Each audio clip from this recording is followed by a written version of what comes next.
Sortir se balader en forêt, c'est s'accorder une journée de sensibilisation au monde vivant qui nous entoure.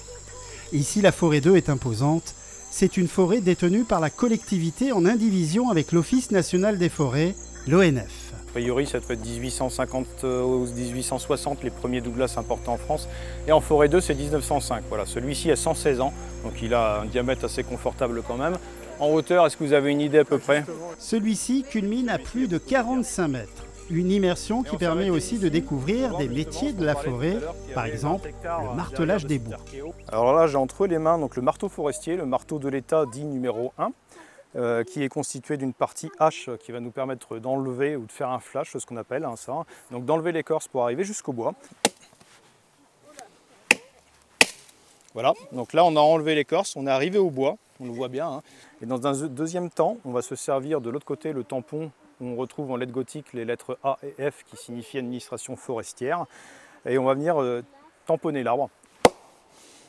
Et là on verra le fameux AF.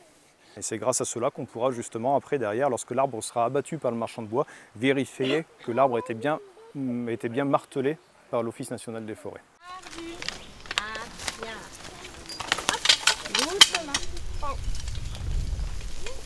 Ou encore, comme ici, on assiste à une démonstration de débardage de bois au cheval.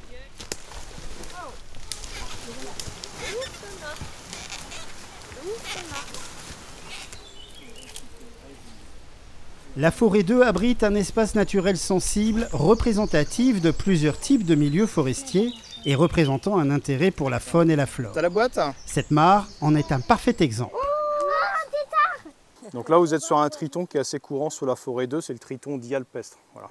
Le triton palmé, qui a des palmes à l'arrière et qui a un petit bout pointu au bout de la queue et qui a des couleurs chères en dessous plutôt que du orange vif.